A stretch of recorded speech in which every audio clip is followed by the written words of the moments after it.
RVing when things don't go as planned, and we have some issues with some of our national parks.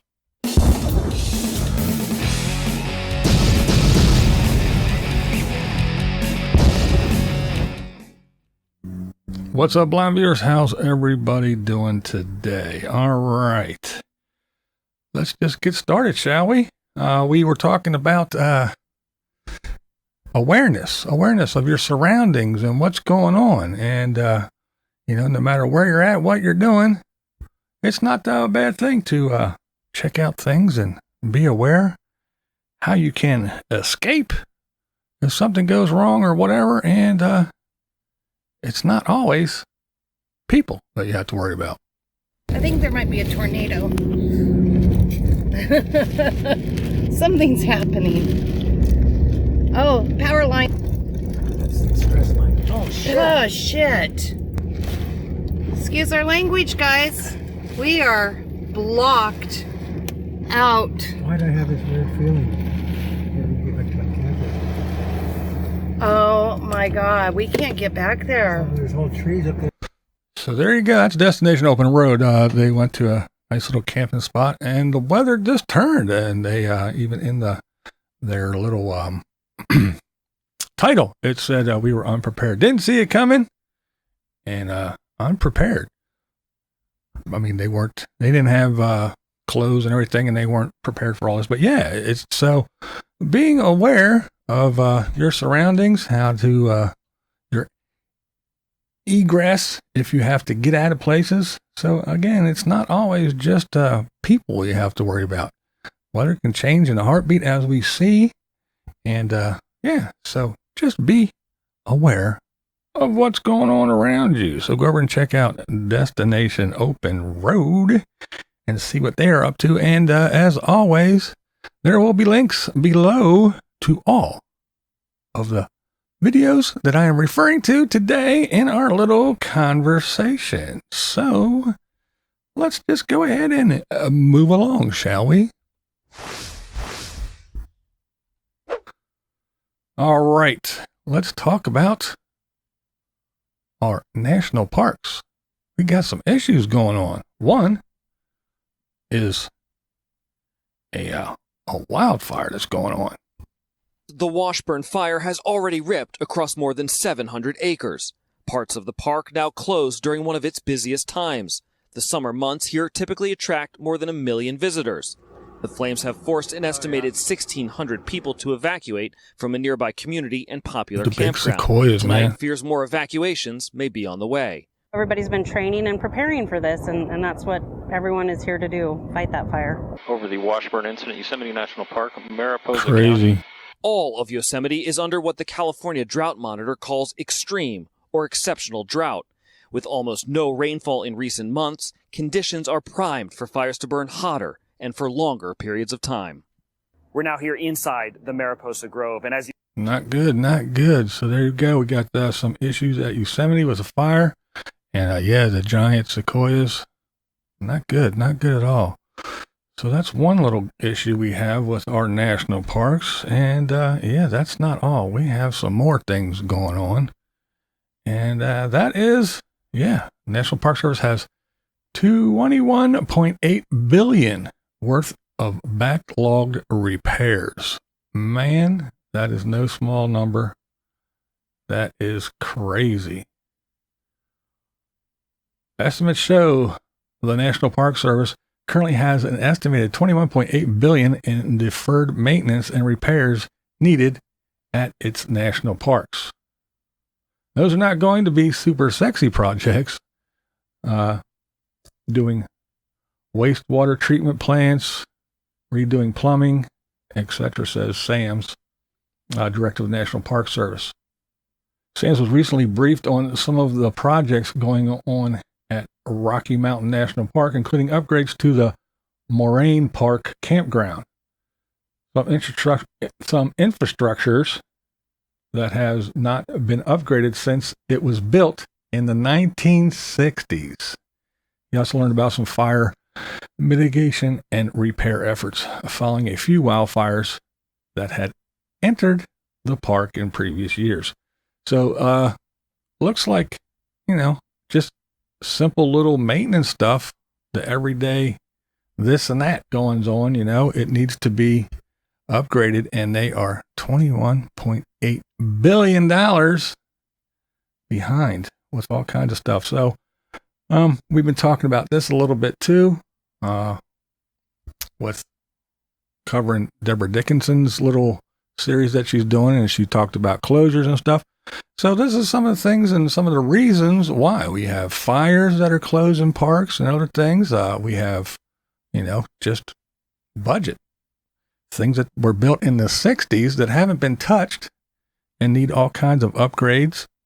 And, of course, when you talk about not just the national parks, but across the board, I'm sure that a lot of these other campgrounds at state parks and other places, it takes money to maintain and upgrade these places.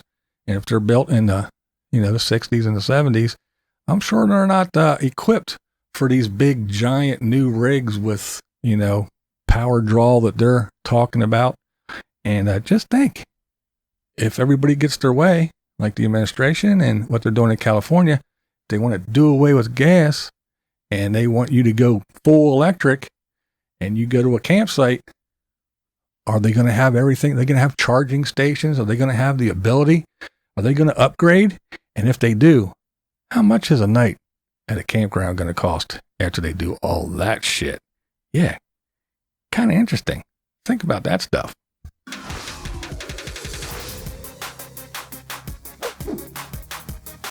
All right, let's see. What do we got going on now? Oh, just a little snafu. Somebody is having some problem with some little ants. That's right. They got some ants going on.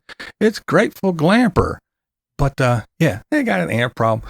There's a nice little video. They kind of show you. It's not just about that. It's all kinds of other things. But this is all about ways to prevent and find out where they're coming from. And prevent them from coming in again. How to deal with some ants. Ants.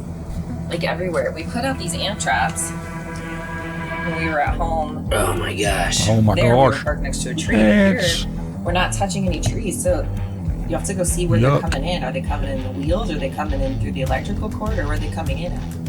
They're literally trailed right along here. At this trail. Follow the trail. Through the slide. There they go on the go. outside and I guess see where the There it is. where the trails Look at them coming up all, from man. the slide. So what I wanted to show you guys here, if we were going to be here for a little bit longer, which we're just packing up and heading out today, so we just went to the office and had the guys bring over some ant killer and sprinkle it out, and that solved the problem. But what we would do is we would wrap this hose with Gorilla Tape backwards. When the ants try to crawl up the hose, side out. they'll get stuck on the Gorilla Tape. And what else we would do is mix up some powdered sugar and borax, and we'd sprinkle it around the side of the RV, kind of like a little perimeter.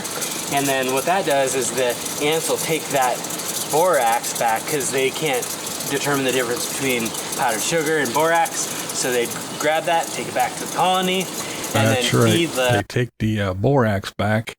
What that does, the borax, it dries out their insides. It sucks all the moisture out of them, and they turn into like little shells. I actually do that here. Every once in a while, we get a couple ants, especially in the beginning of summer. They find a hole somewhere, and they go, ha-ha, and they come in. There's a couple, and same deal. You follow them, and usually the toaster oven at our house is the culprit. Didn't clean it out quite enough, and there's some crumbs that are laying underneath there. So yeah, they're in there, they're digging stuff out. But yeah, you see the ants, and then you follow them, and you go, that's where they're coming in. You plug the hole, and then clean out the toaster oven.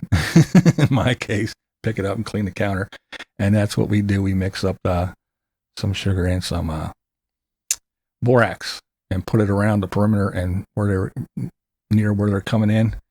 And if they do come back, but yeah, it usually clears them up pretty quick. So yeah, pretty good little advice when you got, invasion, a little invasion of those damn critters. Yeah, insects. So one thing about summer I really don't like, besides the 100-degree weather we get now. Well, not here in 100, but 90s. Excuse me, that's hot enough for me. So, yeah, not fun. But, yeah, we all get our little critters, but there you go. So go over and check them out and see what's going on with them. All right, now we're going to move on to the Hanks, Happily Ever Hanks. Now, a while back they had an issue where they had a water leak underneath their RV, their fifth wheel. And they pulled the bottom pan down and they found the issue was their gray tank was rubbing and rubbed a hole in it. So once their gray tank got to a certain level, it overflowed out of this hole. So they took it in to get fixed. And, you think when you make an appointment and you go in and you get everything done, that, it's going to get done. Well, sometimes it just doesn't work out quite right. I'm like a proud father. Off to never be seen again. Sending his child off for the very first time. Well, a little update for you guys. Currently just hanging out here right now. It is about 9:45, so that puts us 45 minutes past our appointment time. We're still looking for the gray tank here. Apparently they misplaced the gray tank. Whoopsie. They shipped it here and they said all was good, but I guess it came in an unmarked package or something, so they misplaced it and they're looking for it. So Nay is inside right now trying to deal with that, and I'm sitting out here in the truck and just trying not to panic. No, I'm not really panicking. It's just... So yeah, what happened was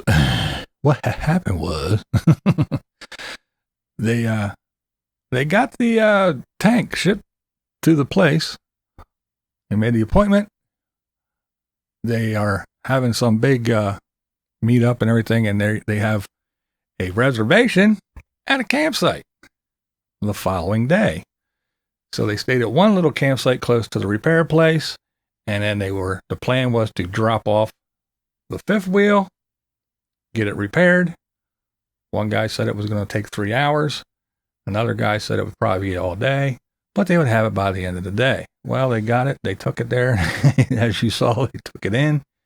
They ripped it apart and couldn't find the gray tank that they ordered that was shipped there. So, yeah, everything didn't go as planned. Now, I know I am touted as the woe is me, the everything is bad, the gloom and doom guy. So, yeah, I'll just let you know that, hey, see, it's not just me. Shit happens. I'm just showing you that everything isn't always rosy, that things do happen. And luckily, there are some channels that just don't, show us the rainbows and sunshine. They do show us that shit can go wrong.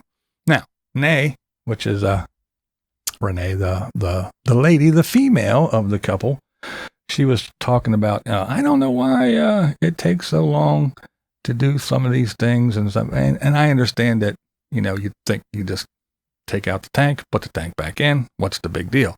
Well, here's the deal. I used to work at Fruhoff. I built trailers. Here's the deal. I'm sure that it's kind of similar. When you're building an RV, you don't put up the walls and, and the roof on and then go, hey, let's start putting shit. No, it's just like when you do your house, when they roughen the electric, it's a lot easier to just, once it's all framed up, you run all the wires through and you put the boxes where they're going to go. Ta-da, boom. Now, well, it didn't take too long. You can wire a whole house in a day, right? Yeah. Well, then why is it so hard when you have a problem to fix that? Well, because now there's drywall and whatever else on there, and it's painted and everything, and it's not open. It's closed up. So in the building process, that tank, when they throw that tank in, there's nothing in the way. And they drill whatever, and they hook it up, and they put straps on it, wherever they attach it, and they put all the fittings and everything in, and then they build shit all around it, and they enclose it. That's just the way in the building process. When they're manufacturing these things, sure, it probably takes 5 minutes to put a gray tank in. But now it's in there, and it's surrounded by all the other shit, so it's not going to take 5 minutes to take it out and 5 minutes to put the new one in. It's going to take a while because, again, they build these things in a certain order for a reason. Work smarter, not harder. But, no, I'm not dogging Renee, but she just, of course, when you're in the moment, you're, why is this happening? And it is stressful and it's a pain in the ass, but shit does happen.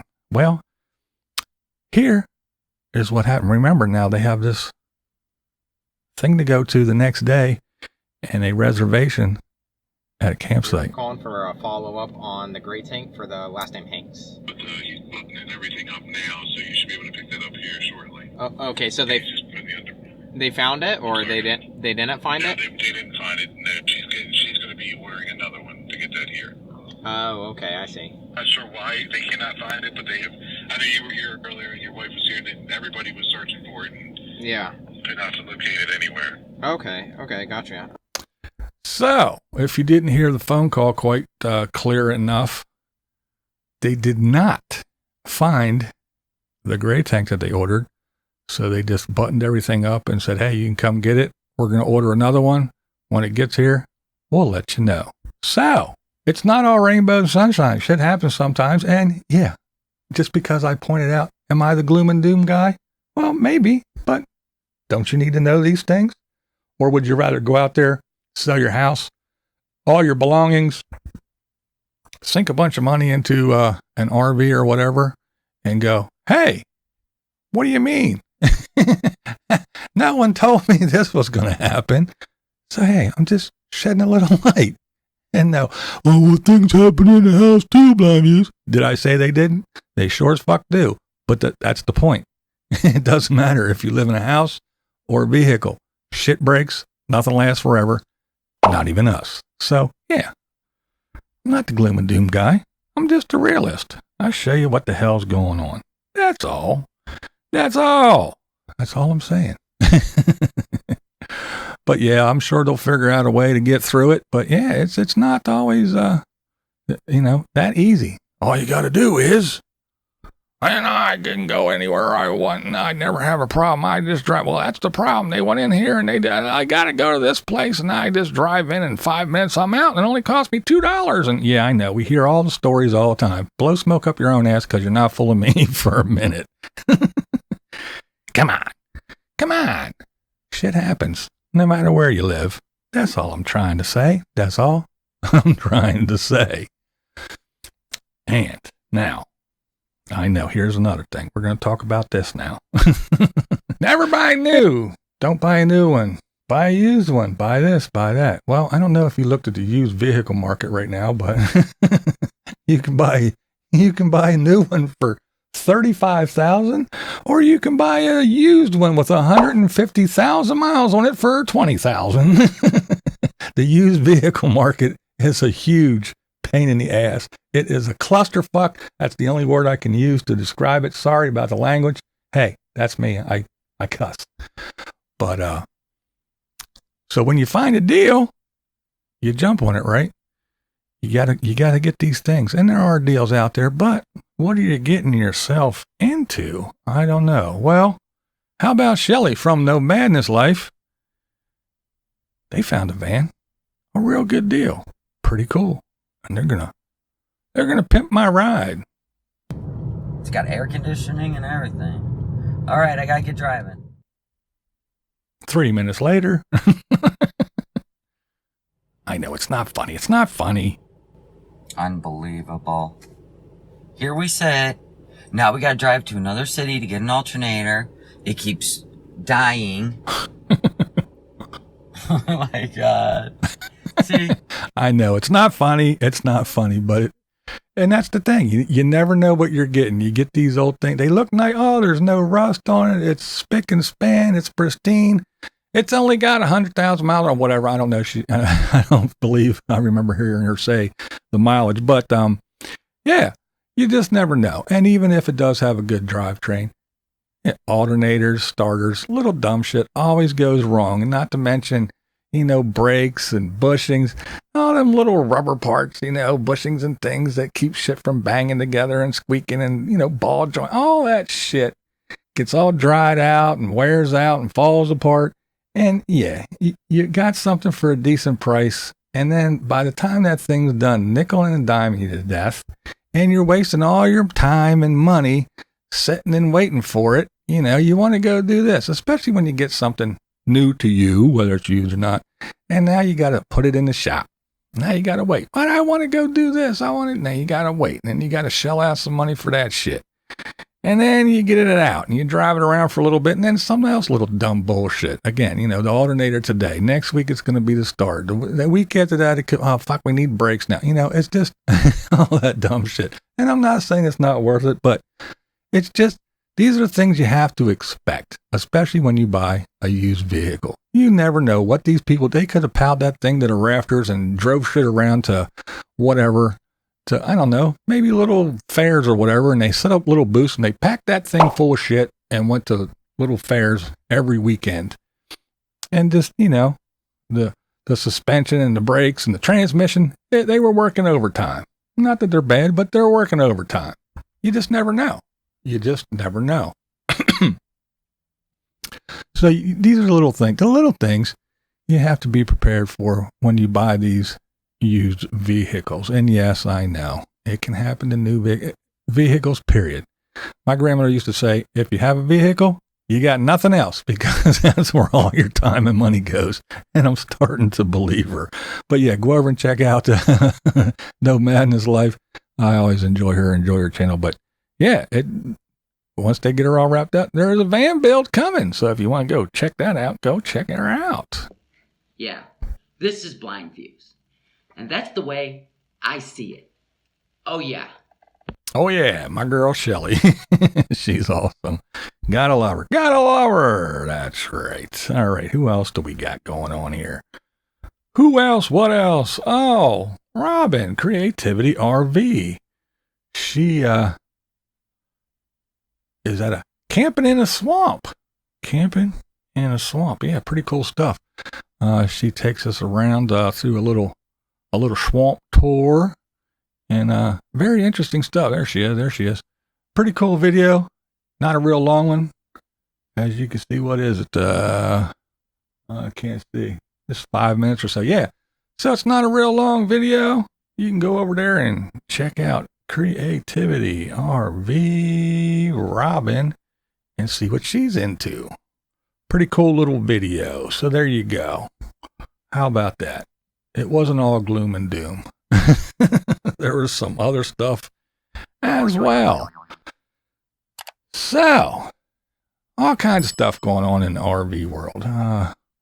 But yeah, most of it's good, but still, things you got to be aware of. Be aware of your surroundings, what's going on. Weather can pop up. And hey, check out the people that are around you. You never know. It might give you some little telltale signs of if they ain't acting right or a little bit goofy, we always talk about it, especially with the young ladies that are out there by themselves. Trust your gut. Trust your gut. If you pull up somewhere and you look around and go, hey, this looks like a nice spot. There's nobody around. It's pretty sunny, but I don't know. Something just doesn't feel right. Leave. There you go. Trust your gut. It might not be anything at all. You might have been able to sleep there overnight and had a glorious night. But hey, if you get that little feeling and it says, I'm just not sure. It looks okay, but yeah, just trust your gut and go. What's the harm in it, right? What is the harm in it? So yeah. And it's not always all gloom and doom, but things do happen and you have to be prepared and you have to be, willing to juggle things around. And the way things are, I know I'm lying, but the way things are, and you have to, book these campsites so far in advance. I don't go to the campsites. I'm a boondock. I know I'm not talking about you then. Shut the hell up. But if you have to book these things out, you're going to this event and you want to be in this area at that time for that, and you're trying to book ahead, and then poof, something happens. Now you got to try to hope everything goes well. And with these places, parts are hard to find. And then apparently, even if they do get them, they lose them. And they can't fix the shit. That's pretty fucked up, I have to say. I'd be pissed. I would be pissed and aggravated for sure. But, the cost of all this shit's going up, the time. It's just very inconvenient. It is very inconvenient.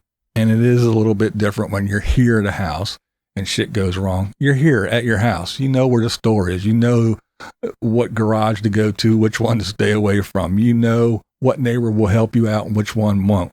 when you're always moving around and you're in a strange area, it's a little bit different. I'm not saying it's better or worse. I'm just saying when you're in an unfamiliar place all the time, or even if it's a place that you return to, you were there 2 years ago and you're back, it's still, you know, you got to find your way around. So it can be unnerving. It can be a little frustrating, and just work on your last damn nerve. And that's all I'm saying. I'm not saying it's all gloom and doom and you shouldn't do it. I'm not saying any of that. I am just saying that it's just like everything else. Shit happens, and you got to know how to deal with it. So, hey, you don't have to agree with me. That's never the point here. The point is... I'm Blind News. I'm Blind News. And I'm Blind News. That's the way we see it. What we do here is go back.